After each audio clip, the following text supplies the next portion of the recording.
नमस्ते। कभी ऐसा हुआ है कि एक जबरदस्त सैलरी हाइक मिली हो? जाहिर है बहुत खुशी होती है, भविष्य के लिए बड़े बड़े प्लान्स बनने लगते हैं। लेकिन फिर कुछ महीने गुजरते हैं, बैंक अकाउंट पर नजर जाती है और पता चलता है कुछ खास बदला ही नहीं है। सेविंग्स तो लगभग वही की वही है। ये एक बहुत ही फ्रस्ट्रेट करने वाली पहेली है ना? तो चलिए आज इसी पहेली को समझने की कोशिश करते हैं। तो ये है वो पैराडॉक्स जिसकी हम बात कर रहे हैं। देखिए, एक तरफ तो इनकम बढ़ी, जो कि एक बहुत बड़ी अचीवमेंट वाली फीलिंग है। लगता है कि मेहनत सफल हुई।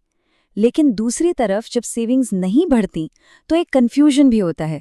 और ये एक ऐसी भावना है जिससे बहुत से लोग गुजरते हैं। तो ये समझना जरूरी है कि इस सफर में कोई अकेला नहीं है। तो सबसे पहला सवाल तो यही उठता है कि ये दो बिल्कुल ऑपोजिट फीलिंग्स, एक तरफ अचीवमेंट और दूसरी तरफ ये पहेली, एक ही समय पे कैसे महसूस हो सकती हैं।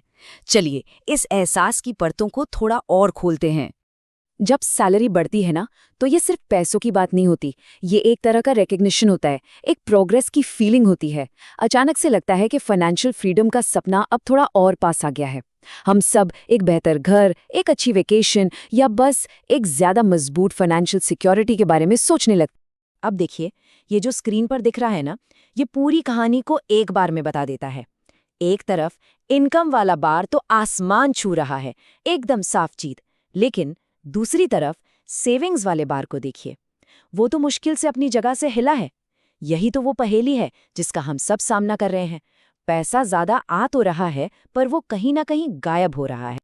और बस यहीं से फ्रस्ट्रेशन की शुरुआत होती है, क्योंकि कागज पर तो कमाई बढ़ गई है, लेकिन असलियत में बैंक अकाउंट कुछ और ही कहानी सुना रहा होता है।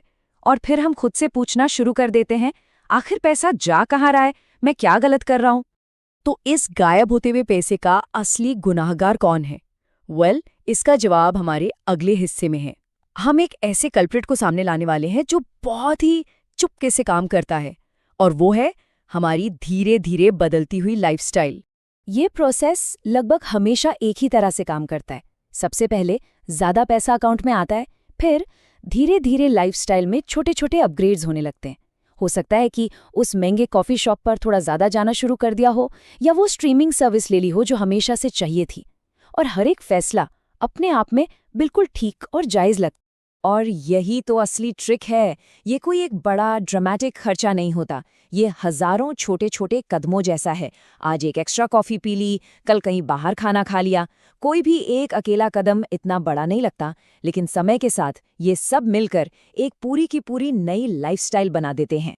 और फिर जब कुछ महीनों बाद हम पीछे मुड़कर देखते हैं और पाते हैं कि कोई प्रोग्रेस ही नहीं हुई, तब एक बहुत ही परेशान करने वाला सवाल मन में आता है। एक ऐसा सवाल जो सीधा दिल पर लगता है, गलती कहाँ है? मैं गलत क्या कर रहा हूँ? ये एक बहुत पावरफुल और बहुत ही पर्सनल सवाल है। इसमें फ्रस्ट्रेशन है, सेल्फ डाउट है और थोड़ी सी बेबसी भी है। ऐसा महसूस होता है कि कहीं ना कहीं कोई बहुत बड़ी गलती हो रही है जो बस पकड़ में नहीं आ रही। लेकिन यहाँ एक बहुत ही जबरदस्त आइडिया है। क्या हो अगर कोई गलती हो ही ना? क्या हो अगर हम कुछ गलत कर ही नहीं रहे हैं? हमारा आखिरी सेक्शन इसी रहस्य से पर्दा उठाएगा, और ये शायद हमारे सोचने का तरीका ही बदल दे। एक्सपर्ट्स इस चीज को स्लो एडजस्टमेंट कहते हैं। ये बस एक फैंसी तरीका है ये कहने का कि हमारा लाइफस्टाइल हमारी बढ़ी हुई इनकम को मैच करने के लिए धीरे धीरे खुद को एडजस्ट कर लेता है, और इस चक्कर में सेविंग्स के लिए बहुत कम जगह बचती है। तो यहाँ सबसे जरूरी बात जो समझने वाली है वो ये है, ये कोई पर्सनल फेलियर नहीं है। ये एक कॉमन ह्यूमन एक्सपीरियंस है। ये एक प्रोसेस है, और इस स्लो एडजस्टमेंट को पहचानना और समझना ही शायद सबसे पहला और सबसे पावरफुल कदम है। और इसीलिए हम आपको इस एक सवाल के साथ छोड़ जाते हैं।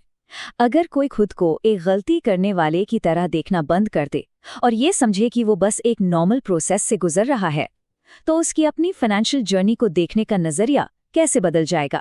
इस पर जरूर सोचिएगा।